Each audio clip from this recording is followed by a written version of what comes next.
Bienvenue à l'heure est grave. On est mardi le 22 juillet. Euh, Ça va sortir les lundis, là. L'heure est grave, là. Mais là, c'est les vacances. Vous pouvez voir que je reviens directement du chalet. Chalet, bon, c'est un gros mot, là. C'est une cabane de pêche, un terrain vague inondable. Mais c'est des vacances quand même. Je vais essayer de rentrer des podcasts dans les 2, 3 prochaines semaines. Ça va être plus rough. J'ai manqué anyways mon opinion la semaine passée. Je pourrais le faire avec mon ami James Gazi, un gars de yoga, un yogi qui donne des cours de yoga, mais c'est un grand chum à moi de longue date. Il est aussi Arnaud dans Watatata. Mais malheureusement, on a manqué de temps. Il travaillait, il fallait qu'il retourne chez eux plus tôt. Fait que j'ai dit, hey, je suis en vacances, là, calice. Je peux en manquer un. Que celui ou celle qui n'a jamais manqué une journée à job pour aucune bonne raison valable lance la première pierre. Bon. Et là, je vais parler de. Bon, regardez ça plus léger. Hein. Genre, dernièrement, j'ai fait un genre de roast me sur Reddit, puis j'ai pris en note les commentaires des gens et j'essaie de garder ça pas plus positif, mais moins décollissant. Mais malheureusement, ça va commencer quelque chose d'énormément décollissant. Vous le savez qu'au Max Richard Show, depuis le tout début, depuis le 7 octobre 2023, on suit de près la situation en Israël. J'ai pris un break pendant un bout d'en parler. Je pense qu'il y a bien des gens qui en parlent. Vous pouvez chercher votre information ailleurs. Mais là, je dois en parler aujourd'hui parce que on peut voir maintenant le plan dégueulasse du régime fasciste du Likoud d'Israël qui était de raser la bande de Gaza, tuer minimum 50 000 personnes, dont la moitié des enfants. On tue une classe scolaire par jour d'enfants à Gaza, sous les yeux des différentes organisations internationales et des autres pays qui font absolument rien pour ce peuple-là. Et maintenant, on est dans la phase finale du projet, la famine. Donc maintenant, on va s'assurer que les gens meurent de faim en masse. Je pense qu'on est rendu à 400 000 personnes sur 2 millions qui sont près de la mort au niveau de la nutrition, puis un autre 500 000 qui sont dans une autre phase, peu importe. Euh, Écoute, une solution finale, moi je vais le dire ici, puis je l'ai déjà dit dans le passé sur le podcast, le nazisme a perdu la Deuxième Guerre mondiale, mais le fascisme a gagné, et le fascisme, on peut le voir sous la colonie artificielle qu'est Israël, c'est même plus un pays à ce point-ci. Euh, les Israël qui eux-mêmes ont été pris d'assaut par un mouvement fasciste avec les Ben Gvir de ce monde, dès qu'ils ont tué leur propre premier ministre Yitzhak Rabin, qui avait vu dans le futur une seule solution à tout ça, qui était un two-state solution. Cette idée-là est morte la journée qu'il a mangé les balles dans le corps. Et aujourd'hui, Israël est maintenant sous le joug d'un régime fasciste génocidaire et un culte de la mort, parce qu'Israël ne survivra pas les prochaines décennies. Elle n'a plus aucun allié dans le monde à part des bots sur Internet. Même, puis quand je dis, ben oui, ils ont les États-Unis, mais là, même MAGA veut rien savoir d'Israël, puis ils se demandent bien c'était qui ce gars-là, Jeffrey Epstein, puis pour qui travaillait. On est un peu impuissant par rapport à ce qui se passe, mais il faut s'en rappeler le restant de nos jours. C'est pas une situation où il y a 130 milices en forêt qui empêchent la bouffe d'arriver à cause d'un conflit généralisé, ou est-ce que c'est plus complexe d'arrêter ça? Je parle ici de l'Est du Congo. Mais on parle de quelque chose de bien plus systémique que ça, de bien plus précis que ça. C'est des décisions qui sont prises euh, clairement pour se débarrasser des Palestiniens à Gaza. Et on est tous complices de ça quand je- par rapport à nos gouvernements, euh, autant le Canada que les États-Unis. Et c'est aberramment décollissant. Moi, j'ai suivi cette histoire-là depuis quoi, un peu avant mon bac en Sciences Po. Puis ça prend pas beaucoup de lecture ou de compréhension de l'histoire pour comprendre que l'Israël, c'est l'agresseur. Et je pense que tout ce qu'on peut faire, nous, au Québec, c'est de se rappeler des crottés qui ont un micro, ces salopards et salopes, euh, à la merci d'un gars comme PKP, qui ont toujours dit qu'il faut regarder les deux côtés de la médaille. Je pense que tu ne comprends pas comment que ça fonctionne, le journalisme. On n'est pas ici pour couvrir une game de hockey, tabarnak. On est ici pour pointer du doigt euh, les gens au pouvoir qui abusent de ce pouvoir-là. Euh, et c'est ça la job de journaliste, selon moi. Je ne suis pas journaliste, je suis pamphlétaire. On se rappelle de ça. J'ai été journaliste, j'ai pas aimé ça. Euh, Donc j'ai décidé d'être pamphlétaire et de me déguiser de temps en temps. Puis il faut se rappeler de ces gens-là. On les nommera pas maintenant. Vous pouvez l'écrire dans les commentaires, c'est qui. Mais tous les gens qui ont été des apologistes de ce régime-là, du Likoud, puis on parle des derniers 25 ans en Israël, c'est pas plus, là. Fait que on parle des gens qui ont critiqué les manifestations des gens pro-palestiniens à l'université McGill pendant que leur boss appartenait des parts dans la compagnie de sécurité qui opérait la sécurité du campus McGill.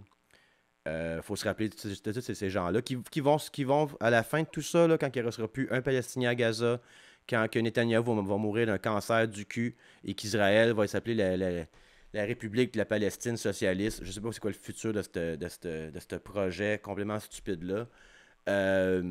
Mais ils vont changer leur cravate de bord, comme les Candace Owens de ce monde, toutes les estis de grifters de droite qui ont fait rentrer le fascisme aux States. Le fascisme fois 1000, je veux dire. Là, sur Obama aussi, c'est du fascisme. On explorera ça sur Patreon. Rappelons-nous de eux, puis donnons-leur pas aucun manœuvre. Ils ont choisi de dire ce qu'ils ont dit. Ils ont choisi la position qu'ils ont choisi, que ce soit pour du clout ou par ignorance ou par être littéralement des déchets d'êtres humains qui mangent la merde et qu'on les haïsse jusqu'à leur mort. Je suis en vacances et c'est surtout pour Gaza. Je pense que l'information est partout. Je vous enseignerai rien aujourd'hui, mais j'ai tout dit ce que j'avais à dire là-dessus. Donc, on va passer à d'autres sujets. Les vacances. Non, pas les vacances. Mais non, oui, c'est ça que j'ai manqué anyways mon opinion. Mille excuses. Cette semaine, je reçois Martin Lauzon et peut-être un autre invité. Et sur une minute, j'ai reçu un message, justement. C'est peut-être le message que j'attendais. Peu importe. Je reçois Martin Lauzon, parce que Martin Lauzon il s'en vient ici de transférer du footage. J'ai capté son heure au Lion d'Or. Et il s'en vient ici, puis ça se peut qu'il y amène un ami. Et je veux parler à Martin cette semaine, là, parce que lui, à un moment donné, j'étais assis au restaurant avec Jay Scott, Charlot Touzel, puis Martin. Puis Martin a dit humblement, calmement, OK? Zéro stress là-dedans. Et je dis bien humblement, parce que c'est un gars humble, ce gars-là. Mais il a dit, je pourrais tous vous tuer, tout le monde qui était assis à la table. Je voulais tuer Jay Scott, tabarnak. Jay Scott. Qui veut tuer Jay Scott? Martin Lauzon veut tuer Jay Scott. Fait que j'aimerais explorer des thèmes de violence avec Martin, parce que Martin Lauzon, je ne savais pas, c'est un humoriste et est un maître du jiu-jitsu. Et j'étais pas un maître, je sais peut-être pas que je dis ça vu qu'il est humble, là, mais il était assez humble pour me dire qu'il était capable de me tuer. Fait que j'ai hâte de parler de tout ça, comment il voit ça, être capable de tuer 3 gars assis à une table de restaurant. Il va sûrement, et j'espère avoir Charlot Touzel qui va venir avec lui, là. On n'est pas rien confirmé encore, mais j'espère bien le voir. Madame Duranceau, on s'est porté pour travailler une couple de dossiers, là, mais Madame Duranceau, hein, encore une fois, notre Marie-Antoinette du Québec, a dit il y a un projet de loi qui empêche ou n'inclut pas, peu importe, c'est le même résultat, les gens dans des HLM d'être en colocation pour pouvoir sauver de l'argent. Autrement, si j'étais un HLM puis je pogne un coloc, ben l'autre personne doit payer le double pour habiter avec moi.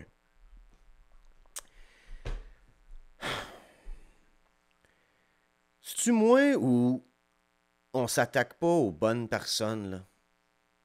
C'est-tu moi ou on peut-tu donner un break, tabarnak? Moi, je pense pas finir dans un HLM. Je pense finir seul en terre étrangère. OK? C'est ça le plan. Puis quand je dis finir seul, je parle mourir. Je parle pas vivre mes vieux jours en terre étrangère. Je parle, j'ai fait un voyage de trop, puis je comprenais pas le langage. Malheureusement, ils ont ouvert le feu. Cela dit, pourquoi? Puis j'ai vu des gens aussi écrire sur Internet, tu sais, la fameuse jalousie envers l'autre pauvre. Tu sais, au lieu d'être fâché qu'il y ait des gens ultra riches sur la planète qui dictent nos politiques, puis nous font croire qu'on vit d'une démocratie, on va bâcher du monde qui n'arrache plus que nous autres pour qu'il en aille moins. Moi, je gagne pas à ce que des gens qui habitent dans des HLM soient appauvris davantage. Moi, je gagnerais à ce que des gens puissent vivre en colocation. Cela dit, je suis un plein de marde, je m'en sors dans la vie, j'ai eu la chance d'avoir des parents aimants, grand titi pauvre, mais des parents aimants. J'ai été à l'école, j'ai appris une coupe d'affaires, j'ai une petite business, et j'ai ce projet-là ici où il y a 500 quelques personnes qui décident de me donner des sous par mois pour m'écouter davantage, et je vous remercie de tout cœur. Cela dit, je pense pas finir d'un HLM. Fait que, en autre mot, viens pas me dire, là, toi là, qui m'écoute publiquement en disant check le socialiste, si tu ne veux pas travailler, crise des artistes subventionnés, fuck you, tabarnak, je travaille fort et je m'en sors. Mais je m'en sors à peine. Puis il y a du monde dans des HLM qui travaillent temps plein, puis qui sont quand même pauvres. C'est la société qu'on vit dedans aujourd'hui. On se rappelle qu'en 83, tu travaillais au AEW, tu avais 2 chars dans le cours, des vacances, puis à la fin de tes jours, tu avais un condo en Floride. C'est plus le cas. Puis on va empêcher ce monde-là d'avoir des colocs. Puis encore une fois, j'étais un plein de merde. Moi, j'en veux pas de coloc. Moi, vivre seul dans la rue avant d'avoir un coloc. Parce que si j'ai un coloc, je m'en vais faire le podcast au parloir. Parce que si j'ai un coloc puis il mange mes Oreos sans me le demander, je le tue. OK? M'en vais en prison. Je peux plus avoir de coloc, moi. Je n'ai eu, ça a été correct, mais dans le temps, j'étais pas mal plus batté, pas mal plus chill. Pas mal moins chill, là, moi.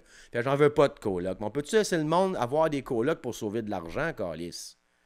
On gagne pas, là, comme... La personne qui habite dans un HLM, ça revient encore à ma conversation, à ce que je dis par rapport à l'économie, que nos politiciens ne comprennent pas, ça a l'air. L'économie, c'est cyclique. Une économie en santé, c'est une économie cyclique. Money in, money out, money in, money out. Pas money out, puis money out, puis money out, puis money out. Puis money in juste dans trois comptes, hein, parmi des comptes de banque des Panama Papers. Faut que l'argent revienne. Fait que moi, une personne qui paye, je sais pas, 500$ par mois, 600$ par mois, mais en fait 1100 quand elle travaille parce qu'elle a un problème de santé, j'invente la situation, puis elle rentre un coloc là-dedans. La personne qui rentre le coloc, c'est une bonne personne, ça ne dérange pas qu'elle mange ses Oreos. OK? Puis ils sauvent l'argent, les deux. Mais où est-ce qu'ils vont mettre leur argent, tu penses, là-dedans? Ils vont aller se faire couper les cheveux, tabarnak, ils vont aller se faire réparer leur char, ils vont aller... Je ne sais pas, aller chez le dentiste, ils vont pouvoir se payer une meilleure vie. Puis nous autres, on va s'attaquer à ces gens-là, on ne leur donnera même pas un break. Parce qu'on veut les haïr, les gens plus pauvres que nous autres. Ça, c'est le mensonge de la classe moyenne. Souvent, j'utilise le mot la classe moyenne pour définir une classe mieux nantie. Je crois que je fais partie de la classe moyenne, OK? Je suis parti de working poor avec ma famille, puis je m'en suis sorti grâce, comme je vous disais, à des parents aimants qui ont une vision du futur pour leurs enfants. Puis ça, c'est pas tout le monde qui a ça. On a une chance dans la vie de 0 à 6 ans de prendre un enfant et d'en faire un être humain qui a de l'allure. Puis moi, de 0 à 6 ans, j'ai eu ça. Je suis chanceux d'avoir eu ça. Il y a du monde qui n'ont même pas eu ça puis qui vont en arracher sûrement le restant de leur vie. Mais ils ont quand même une valeur humaine calisse. Puis ce monde-là qui finissent dans les HLM, là, puis qui travaillent temps plein, puis même ceux qui ne travaillent pas, on peut-tu leur donner un break pareil, esti? Quand tu travailles pas, là, c'est pas un break que t'as, là. Tu fais de l'angoisse, esti. Tu sais, le monde qui pense que le monde qui travaille pas, c'est tout des paresseux. C'est pas le cas, là. C'est pas toujours le cas. Puis même si on a une couple de paresseux dans le système, pas grave, calisse, payez-la, reste à rien faire, esti. 50% des jobs, selon Rutger Bregman, sont même pas des vrais jobs anyways en 2025. Combien de monde, esti, que je me demande qu'est-ce qu'ils font à la job, mais je sais que c'est un fichier Excel, ça se peut que ça donne rien. Calisse, esti. Puis là, ça, tout le monde dans le creative, les Mail Studios sont en train de fermer, plein d'affaires sont en train de fermer au niveau creative à cause du AI. It's coming, folks. Tu vas être généreux maintenant avec le monde qui nous entoure, parce que moi, dire une chose, t'es pas mal plus proche de vivre d'un HLM. Si t'écoutes mon podcast en ce moment, là, t'es pas mal plus proche de vivre dans un HLM que d'aller sucer la graine à Jeff Bezos sur son yacht à Amalfi Coast. Fait qu'on peut-tu leur donner un break puis qu'ils puissent vivre ensemble puis sauver un peu d'argent, tabarnak? Puis là, moi, ils vont dire, ouais, mais s'ils ont de l'argent de lousse, ils vont acheter de la drogue. Ben oui, ils vont acheter de la drogue. Puis ce drug dealer-là, lui, va aller s'acheter une chaîne en or chez Bijouterie Médusa. Puis là, le gars de Bijouterie Médusa, lui, il va changer de nouveau rim sur son char. Puis ces nouveaux rims sur son char, il va payer un gars qui les a installés. Tu sais, je te dis. Laissez donc le monde. Laissez le monde, dans le dernier podcast, je l'ai dit. Laissez le monde être des déviants et des drogués tranquilles, câlisse. Bon. Parlant de déviant, Gilbert Rozon. Oh. Gilbert Rozon qui a écrit une lettre dans la presse, qui a été publiée dans la presse. Puis là, Lingo, j'ai pas tout lu les choses que tout le monde a écrit. Je pense que Léa Clermont-Dion a écrit quelque chose là-dessus aussi par rapport à ça. J'ai pas tout été lire. J'ai été lire la lettre, par exemple, de Gilbert Rozon, qui aurait pu être un Facebook post. Comme je comprends pas pourquoi. Là, l'argument de la presse, c'était ben, ça, on donne la parole à tous les côtés de la médaille, ou tu sais, quelque chose d'un esti de niaiserie de même qu'ils ont dit, là. Euh, mais je sais pas pourquoi mon image de marque médiatique voudrait m'associer à Gilbert Rozon. Puis là, Gilbert Rozon dans sa lettre, puis je paraphrase, j'irai pas lire son esti de lettre, là. Mais à un moment donné, il dit c'est à cause de l'argent. C'est à cause de l'argent que je suis amené au civil, puis qu'aux criminels, ils m'ont pas. En tout cas, peu importe. Euh, Si tu es une victime de ce type d'agression-là, le problème, c'est que tu es souvent tout seul quand ça arrive. Là, je ne vais pas trop tomber là-dedans. Là. Je veux pas. C'est pas. C'est très touché comme sujet. Puis trigger warning, tout le monde. Là, fermez le YouTube ou le lien pas le faire. Là. Moi, essayer d'être le plus gant blanc possible, parler de ça sans. Mais t'es souvent tout seul. Là, comment tu prouves ça hors de tout doute? Tu sais, mettre quelqu'un en prison, c'est quand même heavy pareil, OK? Fait qu'il faut avoir des preuves, tout ça, c'est tout. Puis c'est là qu'il y a le problème, toutes les enquêtes policières-là qui mènent nulle part, puis qu'il y a un petit pourcentage des agresseurs qui se font mettre en dedans. Donc, ça nous prend d'autres recours pour ces victimes-là, dont sur l'espace public. Puis il faut pas oublier non plus que c'est pas... Qui veut être positionné comme victime, surtout de Gilbert Rozon? Personne ne veut ça, mais si tu l'as été, ben ils le font, puis ça prend de bravo pour le faire, ça prend du courage puis du panache, OK? Puis après ça, ils l'amènent en cours au civil, parce que oui, ça se peut qu'ils gagnent au civil, puis oui, ils vont être payés. Puis lui, Gilbert Rozon, qui dit que c'est l'argent qui corrompt, puis qui lui-même a utilisé sa position de pouvoir. On a parlé la semaine passée d'Éric Salvaille, donner des coups de gland à ses épaules du monde. Là. Mais c'est la même chose avec ce petit gars-là, puis qui a été au top pendant longtemps. Puis comme Jeffrey Epstein, il y a plein de monde en humour aussi qui savait qu'il faisait ça, les vieux de la vieille, puis tout. Puis tout le monde a fermé leur gueule pendant des années. Quand les victimes commencent à parler, là, tout le monde, ils font bien des jokes sur lui, mais ils ont tous pris le chèque dans le temps que c'était lui le boss. Là, je fais pas du guilty by association, c'est pas ça que je dis, mais il y a l'hypocrisie là-dedans. Puis lui, pourquoi que le monde fermait la gueule? Parce qu'il signait des chèques. Puis il ose dire dans l'aide de la presse, tabarnak, que c'est à cause de l'argent qui est en cours, ce maudit weirdo-là. OK? Écoute-moi bien, là. Pas sonner comme un tough, là. Mais moi, si je rentre chez Rona, je peux sortir de là avec une bombe, OK? Puis s'il avait agressé ma soeur, j'aurais pas étouffé en cours, j'aurais fait sauter son esti de char. Fait qu'il est chanceux en tabarnak qu'il ait pogné du monde pas mal plus docile que moi, OK? Fait que tu sais, les petites affaires qui disent je suis une victime, j'ai fait pogner à la gorge de yeah, mais t'es un agresseur, man! Y a pas 8 femmes qui se sont mis ensemble avec un complot de sorcières, avec un chaudron, puis qui ont fait on va ruiner la vie de cet homme-là. Tu l'as ruiné toi-même! Commencer à écrire dans la lettre que c'est à cause de l'argent que t'es rendu là. Yeah, c'est à cause de ton argent que t'as utilisé pour faire ma gueule au monde autour de toi. Maudit sans dessin.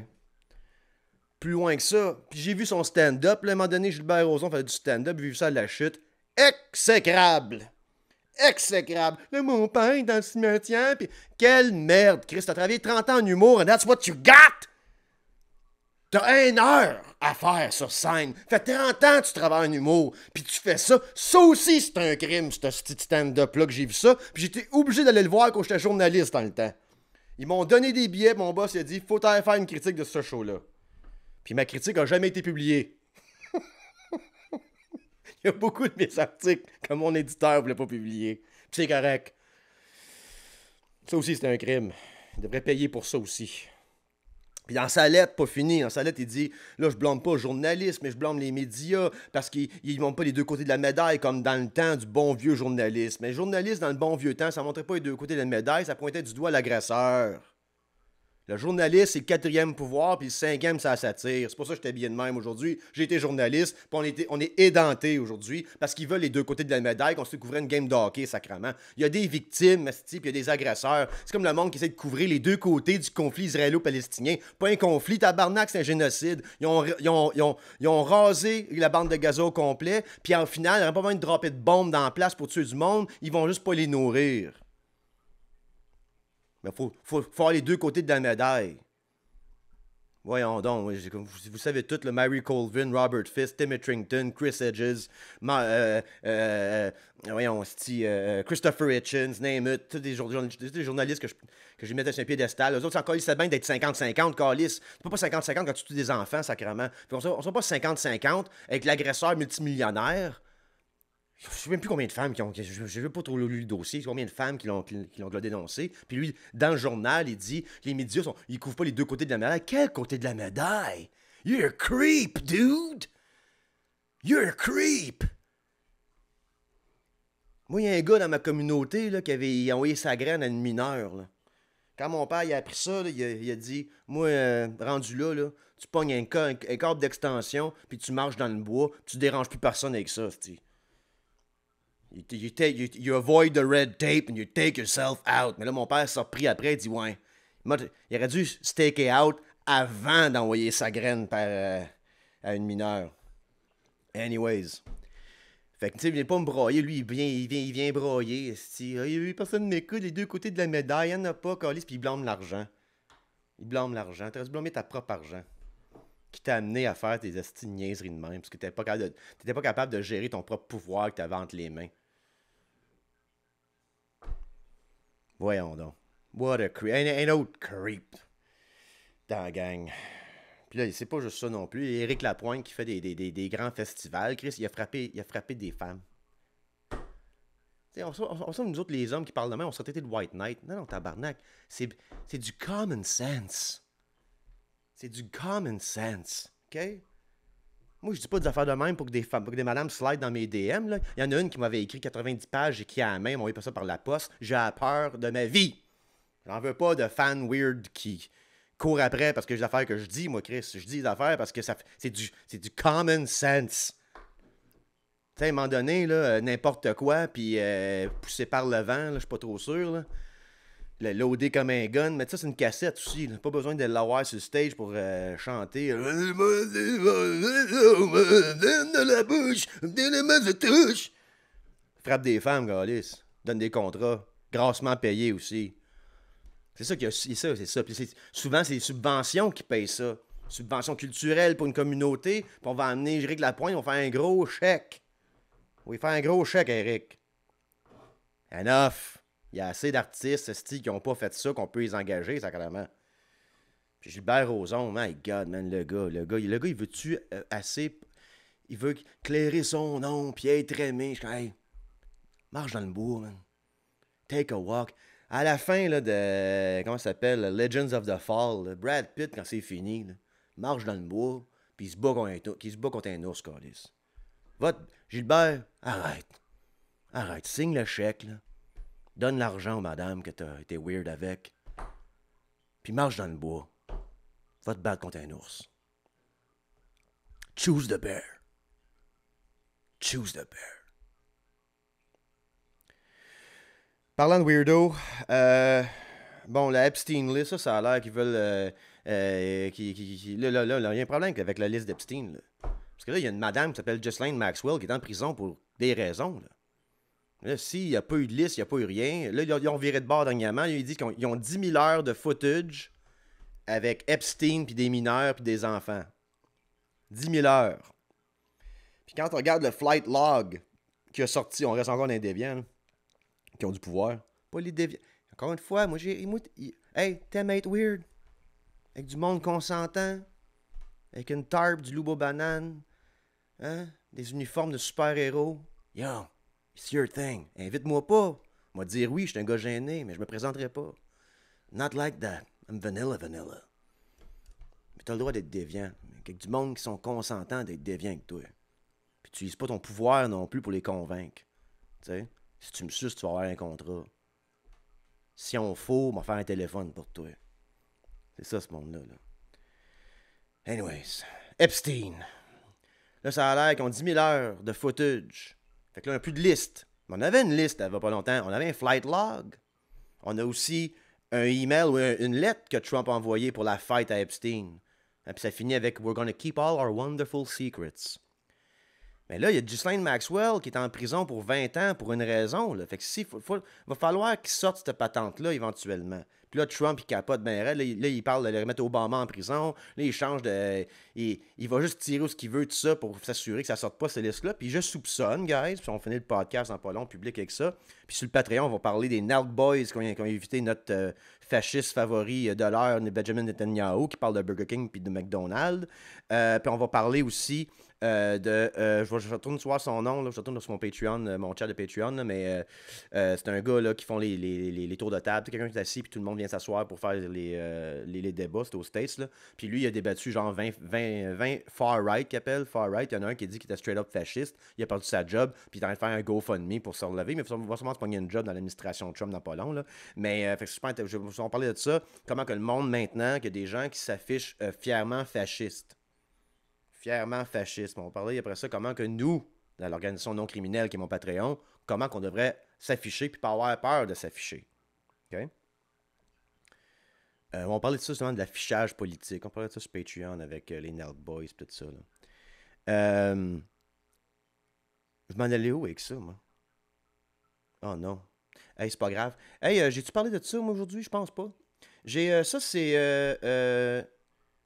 c'est un trophée que j'ai eu pour les gens qui ne voient pas, là, qui sont en audio. C'est un trophée sur une terre rouge avec un bébé nu en or sur le top.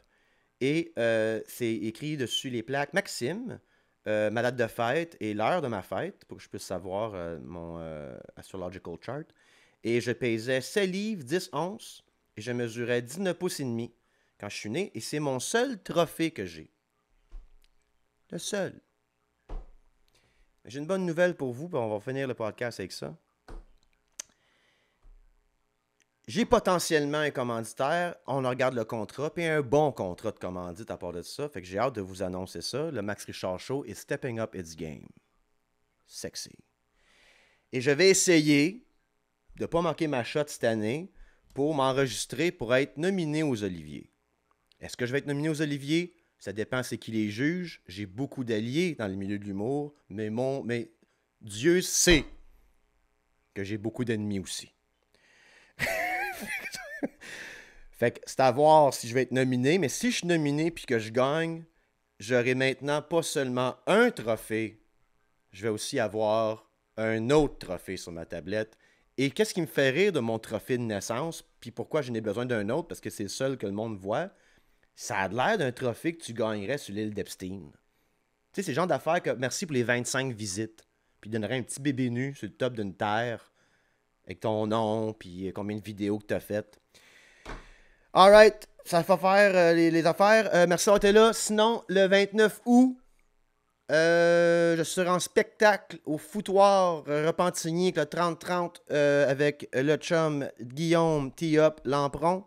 Sinon, je travaille toujours. Vous savez, je travaille sur plein d'affaires, mais j'aimerais ça en septembre faire mon heure à Montréal. Je vous reviens avec des dates pour ça. Puis l'affaire ailleurs aussi, là, mais on va commencer avec Montréal. J'ai peut-être pogné une date à Québec aussi, dépendamment de quand on va savoir quelle date qu'on a avec Lambron, puis là, on va avoir une date plus tard, en tout cas, peu importe. C'est pas mal ça que j'ai à plugger. C'est ça que j'ai à plugger. Merci d'avoir été là. Sinon, on se rejoint sur Patreon pour les gens qui sont membres de l'organisation non criminelle. On parlait d'affichage, justement, et tout ça. J'oublie quelque chose. Mais c'est pas grave. C'est ça que c'est le podcast pour aujourd'hui. Ah oui, c'est ça. Ben, moi, pas ça, d'autres jours, mais je suis en vacances. Puis j'essaie de faire ça entre 2 activités. Fait que ça se peut que je manque un épisode si c'était là, mais câlisse, donnez-moi une chance. C'est pour les 2 prochaines semaines. Après ça, on va être on, like Donkey Kong. On se rappelle que Phil Signa, on s'est écrit, mais il revient de vacances au mois d'août. On s'est réinvité au mois d'août. Puis je voulais avoir Frédéric Bérard sur le podcast, mais j'ai de la misère avec mon Zoom, puis mon... faut que je trouve la manière de plugger ça ici pour qu'on ait quelque chose de qualité. Fait que pas voulu, j'ai repoussé 2 fois. Puis la deuxième fois, je pensais que je l'avais. Puis là, je pouvais pas recorder l'écran avec le son parce que le son sort de la thème qui va dans la caméra. En tout cas, whatever. Puis je vais pas faire ça avec mon laptop toute lettre, là. Je vais le faire comme du monde. Fait que je vais avoir Frédéric Bérard bientôt sur le podcast.